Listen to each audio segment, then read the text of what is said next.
हाँ जी, राम राम। कैसे हैं आप सब? तो आज बात करते हैं यूथ की, हम सब की, जो सबसे क्रूशियल टाइम होता है एज एन इंडिविजुअल, 18 से 30 की उम्र का, जहाँ हमें नहीं पता होता क्या सही क्या गलत है। बट सबसे ज़्यादा हैमर भी यही इसी एज में किया जाता है इंडिविजुअल को, करियर के नाम पे या फिर एजुकेशन के नाम पे। और जो हमारा एजुकेशन सिस्टम है बिल्कुल ठप है। कैसे है वो? पता ही नहीं क्या तो पढ़ा रहा है, आज तक समझ नहीं आया। और जिस एजुकेशन सिस्टम को हम फंड करते हैं, हम ही पैसे दे रहे हैं, हम पैसे दे रहे हैं कोचिंग सेंटर्स को। किस चीज़ के लिए? पढ़ने के लिए। और वो हमें पढ़ा सके ताकि हम कोई एग्ज़ाम करें और कोई गवर्नमेंट जॉब या फिर कोई भी करियर फील्ड हमें मिले। बट एजुकेशन सिस्टम ठप है, सीरियसली ठप है। क्यों ठप है मैं बताता हूँ। मैं डीएन कॉलेज के अंदर बीबीए कर रहा था, ग्रेजुएशन। तो वहाँ पे स्टार्टिंग में ठीक चल रहा था, बेसिक्स तो हो रहे थे। जब 5th सेमेस्टर में पहुँचे हम, तो वहाँ पे एक इंटर्नशिप का टाइम आया। ठीक है, एग्ज़ाम होता है वो, तो इंटर्नशिप के लिए गए, वो सारी चीज़ें हुई। हम पढ़ने क्या गए थे? Bachelor of business administration. और वहाँ हमें ये सिखाया जा रहा था कि आप इंटर्नशिप करने जाओगे तो मोस्ट प्रोबेबल चांसेस हैं आपको वहीं पे जॉब मिल जाए जहाँ आप इंटर्नशिप करोगे। और मैं सीरियसली बता रहा हूँ, वहाँ पे आपको बिज़नेस करने के बारे में कुछ नहीं बताया जा रहा था। मेरे को तो बिज़नेस समझ आया नहीं भाई वहाँ पे। मेरी थ्योरी के अकॉर्डिंग बिज़नेस क्या होता है? Simply demand and supply, give and take. But वहाँ पे आपको एम्प्लॉयमेंट पाने के लिए पढ़ाया जा रहा था बीबीए। और ऐसे ही पूरा एजुकेशन सिस्टम, जैसे कोचिंग के नाम पे हम उनको फंड कर रहे हैं, पैसे दे रहे हैं, हमें पढ़ाओ। क्या पढ़ाओ? पीएचडी करे हुए आईआईटीएंस क्या काम कर रहे हैं आप सबको पता है।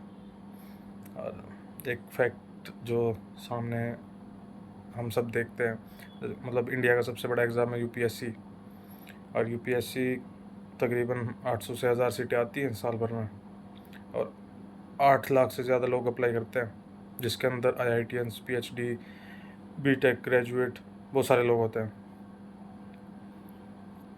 वो भाई इतने लोगों को सेटल कैसे करोगे?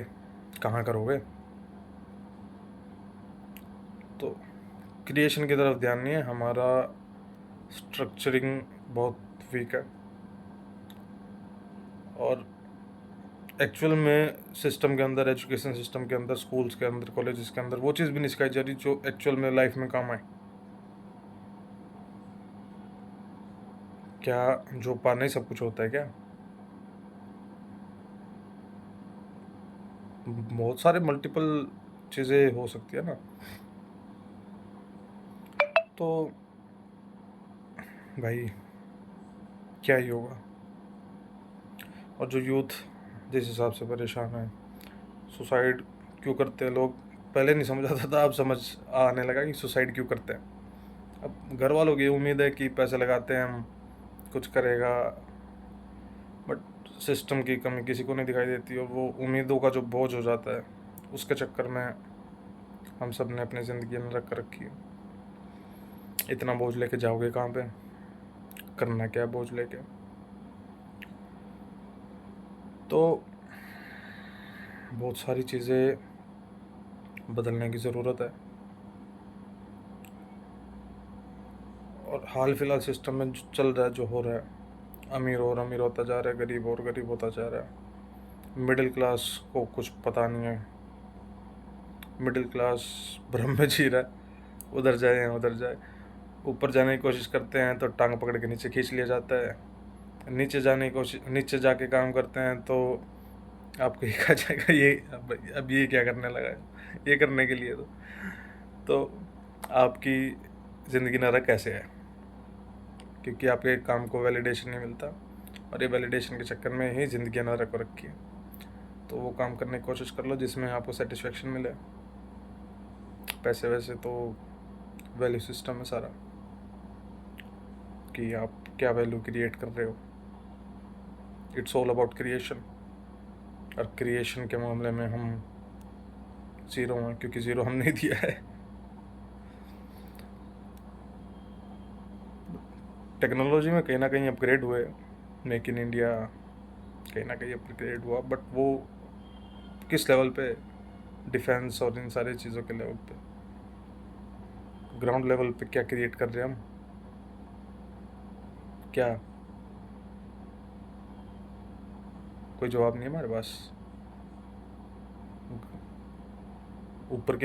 अगर ऊपर की तरफ देखें तो ठीक है, देश तरक्की कर रहा है, बट नीचे की तरफ देखें तो बहुत चाओस है, बहुत गड़बड़ है। अब अमीर बनना है तो भाई घोटाला करना पड़ेगा, मिडिल क्लास रहना है तो कभी उधर भटकते रहना पड़ेगा। शांति चाहिए तो कुछ मत करो।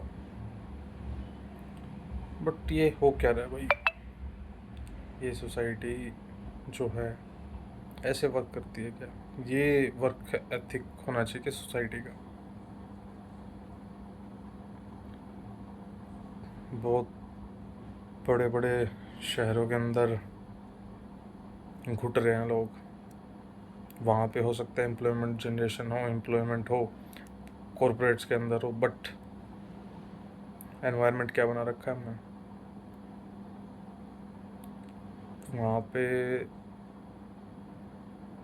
मतलब ये इट्स लाइक भेड़ चाल, चलते रहो चलते रहो, हाँ नीचे गर्दन रखो और चलते रहो, यही सब चलना चाहिए क्या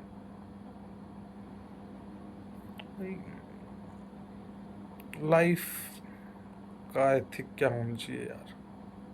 लाइफ जीने के लिए हम क्या मतलब निकाल रहे हैं लाइफ का? उस मतलब मेनली जो एक सही गलत का पर्सपेक्टिव होना चाहिए, वो सही गलत हमें पता ही नहीं चलता कि एक्चुअल में वो सही गलत है क्या।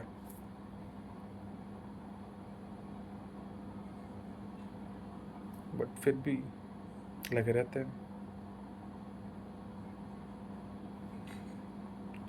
और यूथ को मैं मतलब जो मेरी एज के हैं, 20, 20 से 30 साल की एज के, उनके साथ जो चल रहा है वो मैं बताता हूँ। जैसे मतलब आप कोचिंग लेते हो, आप पढ़ते हो, जो भी करते हो, जो आप बनना चाह रहे थे वो एक्चुअल में आप बन नहीं पाए, क्योंकि वो सोसाइटी ने आपको बनने दिया ही नहीं, और ना ही सिस्टम ने बनने दिया। एंड देन यू रियलाइज़ कि आपको रिग्रेट होता है कि यार मैं बन नहीं पाया। ये कमी यार सिस्टम की भी तो हो सकती है ना, कि आप उस सिस्टम में अडेप्ट नहीं कर पा रहे। सिस्टम की कमियाँ किसी को नहीं दिखाई देती, क्योंकि उसके खिलाफ बोलने की हिम्मत है ही नहीं हमारे अंदर। बोलेंगे तो भाई हमारे ही समाज, हमारे ही लोग पैर पकड़ के खींच लेंगे। तो मतलब डेमोक्रेसी है ज़रूर, बट समझ नहीं आ रहा कैसी डेमोक्रेसी है।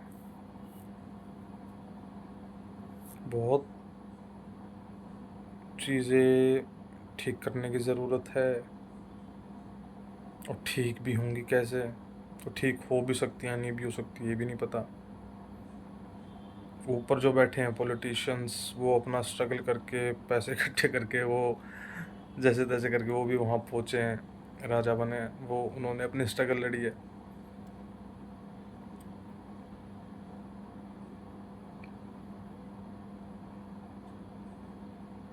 एंडलेस स्टोरी जिसका कोई एंड नहीं है। इसी भ्रम में, इम्परफेक्शन में पागल हो जाएंगे, पागल हो के मरेंगे। होना जाना कुछ है नहीं। जैसे आप कॉलेजेस को, कोचिंग सेंटर्स को फंड करते हो, आप इन्वेस्टर हो उनके, इनडायरेक्ट इन्वेस्टर,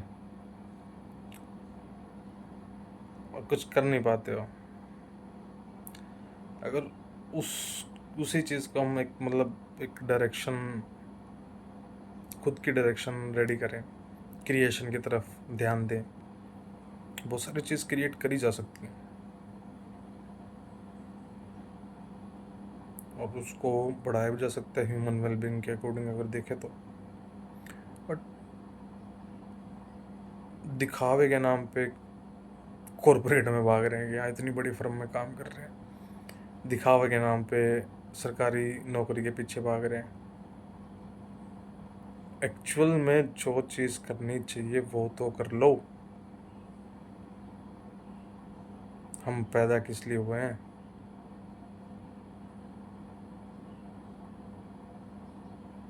सिर्फ भ्रम में जीने के लिए पैदा हुए हैं? ये सच है क्या?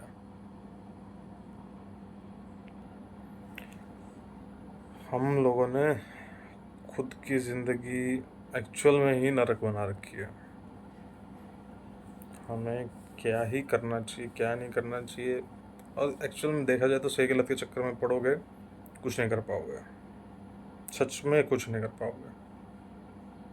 ऐसी है व्यवस्था। इस सही गलत का डिफरेंशिएशन होना बहुत ज़रूरी है। और यूथ को एक बात कहना चाहूँगा कि आप लोगों को भाई भगवान बचाए। That's it। और जो आजकल जो चल रहा है रिलेशनशिप सेक्टर में, ये आजकल रिलेशनशिप भी सेक्टर हो रखे भाई, सच में। तो जो चल रहा है काफ़ी मतलब बहुत अच्छा है, बुरा है, क्या है, हो ही कह रहा है, कोई ना। ये तो भाई लाइफ है। अब खुश रह के निकाल लो, दुखी रह के निकाल लो, निकालनी पड़ेगी। चलिए मिलते हैं नेक्स्ट वीडियो में, कल किसी और टॉपिक पे बात करेंगे।